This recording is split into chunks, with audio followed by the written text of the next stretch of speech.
Assalamualaikum warahmatullahi wabarakatuh. Pada kali ini kita akan melaksanakan pembahasan, mungkin bukan pembahasan tapi penjelasan mengenai PLC dasar 1, di mana ternyata setelah kami masuk ke dalam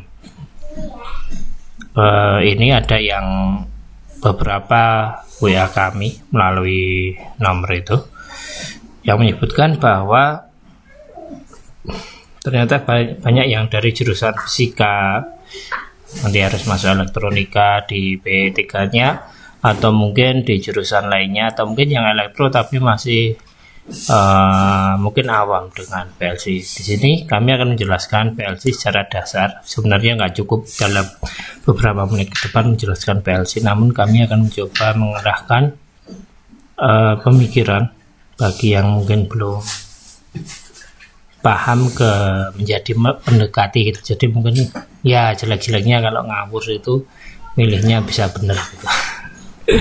Gitu. Yang pertama yaitu ini kita akan belajar dulu apa itu PLC. PLC adalah alat ya.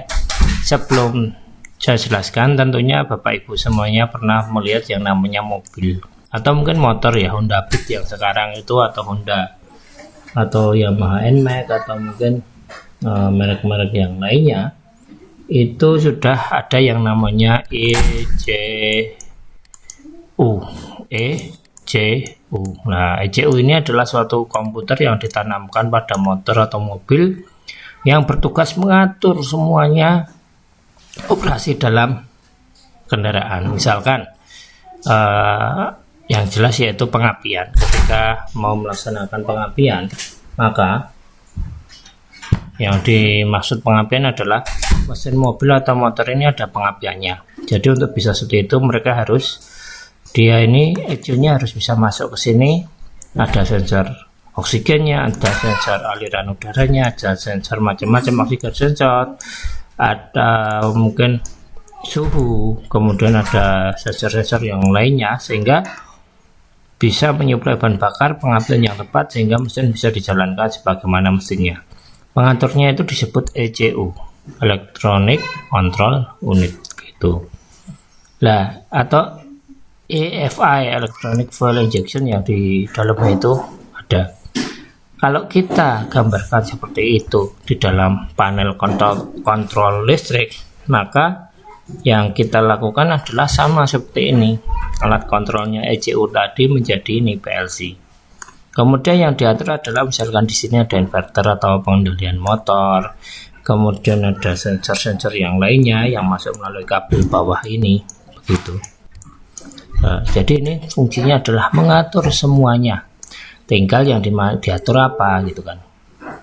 Yang diatur apa gitu. Kelebihannya apa? Kita bisa bandingkan. Kalau ini di motor yang lama, kelebihannya apa?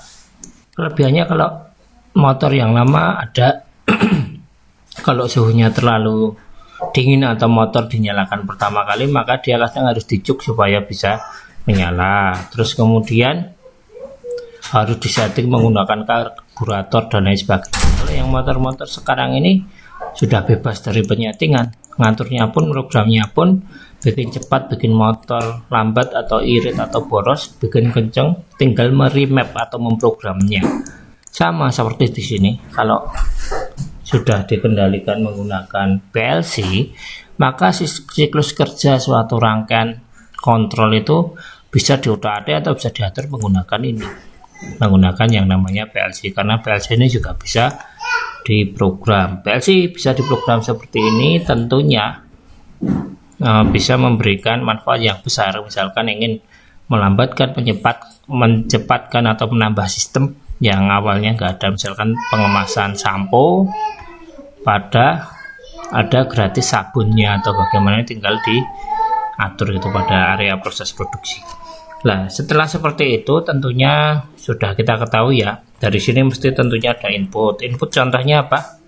Input contohnya sensor yang ada di sini, misalkan sensor suhu, sensor kecepatan, sensor itu semua jadi input, termasuk tombol. Ini di sini juga ada sensor ini, oksigen sensor, accelerometer, range sensor, oil sensor, juga ada tombol di sini, start stop button, kemudian yang lainnya juga parking sensor dan lain sebagainya. Di sini juga ada. Kemudian outputnya apa? Ini outputnya adalah fuel injection, kemudian ada Ini mungkin ada motor, penggerak EVA,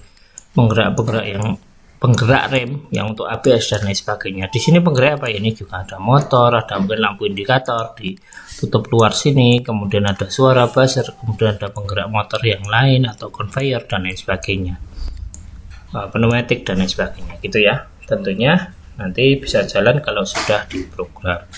Kalau melihat diagramnya gimana? Diagramnya seperti ini. Nah, kalau ini menggunakan itu, maka kita coba beralih ke dalemannya ya. PLC itu kalau dihubungkan itu bentuknya seperti ini. Nanti ada tombol sebagai input, ada terminal out. Nah, contohnya adalah lampu. Tapi ini bukan cuma satu kabel ini, tapi ada beberapa kabel yang berhubungan. Untuk memprogram nanti biasanya menggunakan laptop atau programming device-nya berupa konsol, tapi sekarang sudah biasanya laptop semua masuk ke dalam yang namanya modul komunikasi. Modul komunikasi seperti, mohon maaf, mulut kita sama telinga kita, jadi ada yang digunakan untuk berhubungan dengan luar itu atau berhubungan dengan orang lain, itu namanya modul komunikasi. CPU ini adalah suatu pemrosesnya, di mana proses ini bisa diumpamakan sebagai otaknya, memori ini sebagai penyimpan sementara atau mungkin buku catatan gitu.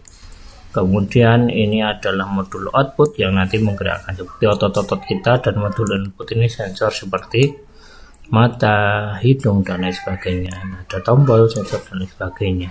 Ya, jadi nanti bisa diprogram ya, sama seperti kita ketika mau menjalankan, misalkan mau bikin Indomie, catatannya kita lihat di Indominya cara memasaknya lah. Cara memasaknya itu adalah memori itu. Nah, cara memasak itu yang ada di bungkus Indomie itu adalah programnya. Nah, programnya bisa disetting. Bisa juga kan kita nanti ketika mengubah programnya, yaitu kita masak Indomie, maka kita masukin dulu dari urutan itu biasanya menyiapkan air, direbus gitu kan. Kalau kita mesinnya loh ya, direbus sampai mendidih, kemudian Indomie masukkan bumbu, selesai. Bisa juga kita merubah, tapi ya memang nggak jadi sih. Jadi memasukkan mie dulu, baru menambahkan air dan lain sebagainya. Urutannya tinggal diubah berdasarkan catatan, tapi nanti kemungkinan nggak jadi Indominya. Catatannya di sini. Nah, seperti itu. Dari itu semua ya diprogram. Nah, programnya yang agak susah adalah programnya kita nggak bisa bilang masukkan Indomie, tunggu sampai mendidih, kemudian dimakan. Nggak seperti itu, tapi kita harus belajar programnya gitu. Nanti programnya kita coba cek di bagian berikutnya. Di bagian berikutnya ya, dimana program itu nanti kita belajar secara tambahan lagi, karena kalau sampai program kita kok ini nggak cukup ya. Nah, dalam PLC itu bentuknya macam-macam, tapi yang jelas ya dari bentuk yang tadi itu ya, itu bentuknya cuma kecil-kecil gini loh. Nah, dari lainnya bagian output, ada buat komunikasi yang untuk komunikasi dengan komputer, ada bagian memori untuk menyimpan program, terus kemudian ada input dan output, kemudian ada indikator ini, kalau pas nyala nanti berarti aktif, inputnya juga kalau nyala akan aktif. Nah, seperti itu ya, PCB-nya bentuknya seperti ini. Ada fuse-nya juga. Mungkin itu aja yang bisa kami sampaikan. Ikuti terus yang bagian pelatihan PLC dasar, sehingga nanti semoga aja bisa membantu saat membuat ini ujian. Semoga barokah ujiannya dan mendapatkan hasil yang terbaik. Terima kasih. Wassalamualaikum warahmatullahi wabarakatuh.